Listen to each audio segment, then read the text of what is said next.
पाठ आप लोगों को बताया जाएगा, समझाया जाएगा, प्रैक्टिकल होगा आप लोगों को।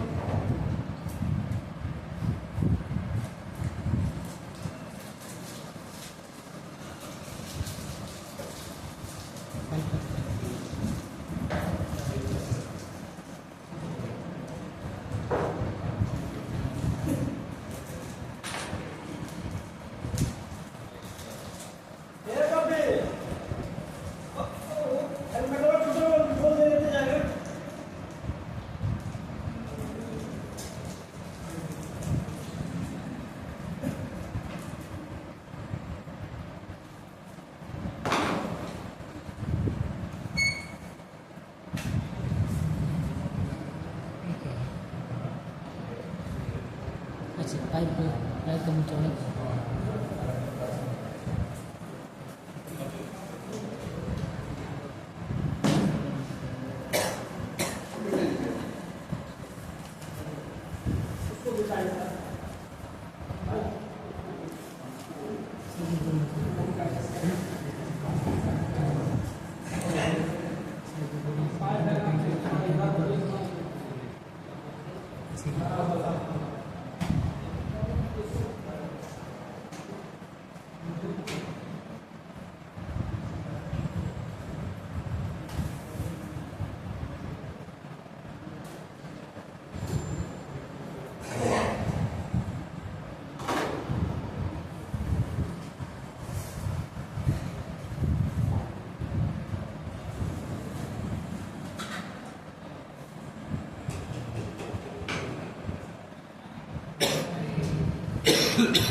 रेसिप्रोसिंग कंप्रेसर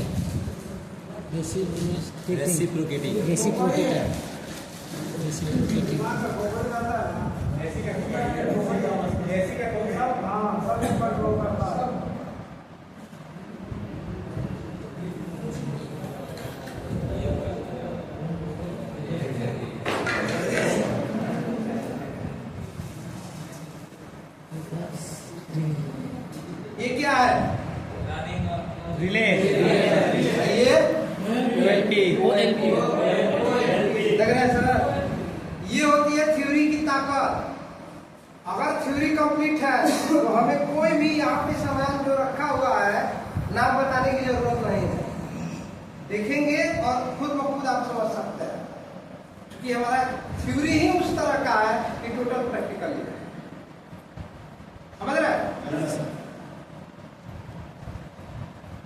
चलिए, तो सबसे पहली बात हम यहाँ पे सबको दिखाएंगे, नाम पहले आपसे पूछेंगे, देखते हैं कि थ्योरी को कितना पकड़े हैं, ठीक है? और उसके बाद आप नहीं बताएंगे तो हम बताएंगे। क्लियर है? जैसे कि ये क्या है? OLP और ये इसका काम ओवरलोडिंग से आउट करने के लिए OLP का जरूरत पड़ती है। मतलब इसके द्वारा सप्लाई दिया जाएगा तो कंप्रेसर के किस पिन पे दिया जाएगा? कॉमन पिन पे। और इसके द्वारा स्टार्टिंग में, ठीक है, बता चुके हैं हम।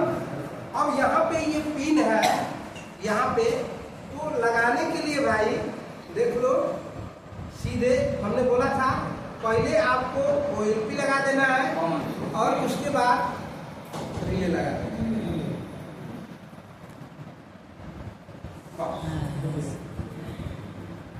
ये वाला टोटल है यही।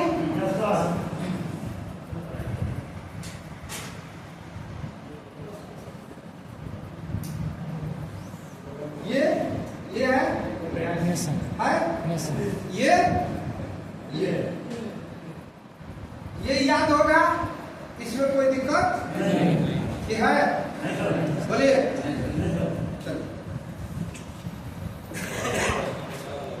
ये क्या है? कैपेसिटर है, कंडेंसर। इसके लिए कंप्रेसर चलाने के लिए, डायरेक्ट कंप्रेसर को स्टार्ट करने के लिए। स्टार्ट करने के लिए। इसमें देखिए कितने पिन का रिले है? 2 पिन का। तो इसको सप्लाई देने के लिए हो सकता है कि रनिंग और स्टार्टिंग के बीच ये कैपेसिटर भी लगाना पड़ेगा, क्योंकि कंपनी जब दिया है तो क्यों दिया है? रनिंग और स्टार्टिंग के बीच लगता है, जैसे कि पंखा में लगता है। बताए हैं हम डायरेक्ट चलाने का तरीका भी हम बताए हैं कंप्रेसर को। कोनो दिक्कत? बस खाली कनेक्शन कर दें, कोई दिक्कत नहीं है। अब रही बात इसमें, आइए जगह है, आइए।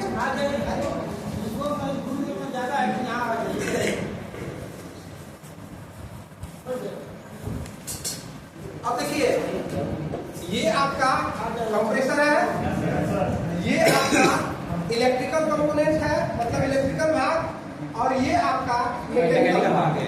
मैकेनिकल भाग में हमने बता रखा है ये 3 गो पाइप पिन है ना? यही 3 गो है। हमने प्रैक्टिकल में क्या बताया है कि 2 गो का एक वही साइज रहेगा और एगो पतला रहेगा। अब इसमें आप देख लीजिए, ये पतला है, ये 2 गो मोटा है, तो इसमें का ये चार्जिंग, ये सक्शन, या ये चार्जिंग, ये सक्शन बना सकते हैं।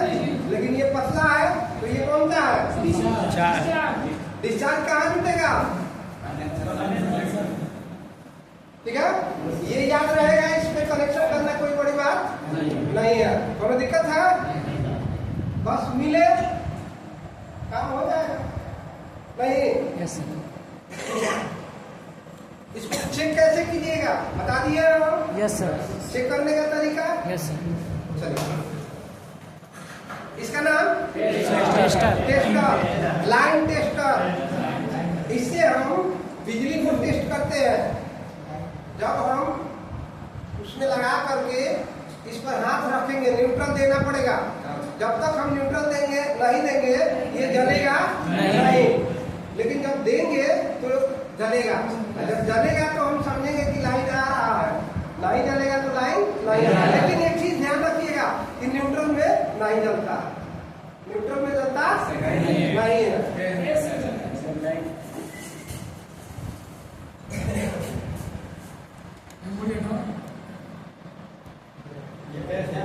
ये देखिए जल रहा है नहीं ना, क्योंकि हमने जूता पहन रखा है, न्यूट्रल कहीं मिल नहीं रहा है और दिख रहा है सबको, लेकिन इसमें नहीं जलना चाहिए। इसमें भी जल रहा है। वाह,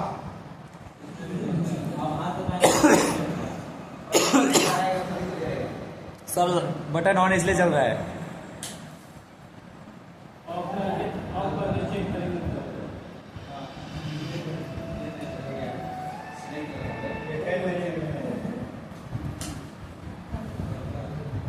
इसका मतलब है कि न्यूट्रल कमजोर है इसका।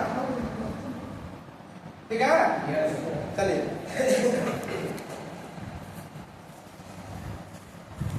इसको क्या कहते हैं? लाइन टेस्टर, लाइन टेस्टर या नियॉन टेस्टर। लाइन टेस्टर मतलब क्या होता है? चेक करना है, टेस्ट करने वाला उपकरण।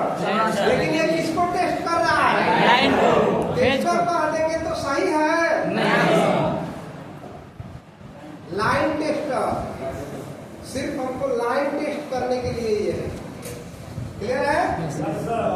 तो मान लीजिए कि एगो पैसा हो, एगो डेफिनेटली यही है तो यही है, दोनों में डिफरेंस समझ में आ गया? Yes, sir. टेस्टर मतलब होता है वह पार्ट्स या वह कंपोनेंट जिसे टेस्ट किया जा सके। लेकिन ये क्या है? लाइन टेस्टर या फेज इससे टेस्टर। हमको लाइन टेस्ट करना है और साथ साथ ये पेचकस का भी हल्का फुल्का काम करना है। तो एक इलेक्ट्रिशियन के लिए ये कंपोनेंट जरूरी होता है। ठीक है, क्यों? क्योंकि हम मान लीजिए कि हमारे पास गए हैं फ्रिजवा किसी का बनाने के लिए, ठीक है, चल नहीं रहा है, तो ऐसे बढ़िया पे सटा के हम छुएंगे, ये नहीं जलेगा तो समझ लेंगे कि हथवा पकड़ेंगे तो लाइन नहीं मारेगा। अगर ये नहीं रहेगा, हथवा पकड़ेंगे मारेगा तो एकदम हाथ धरा जाएगा ना भाई। यस सर, कि नहीं? तो मीटर ना रहे तो भी हमारा काम चलेगा। इसी के लिए एगो इलेक्ट्रिशियन के पास ये होना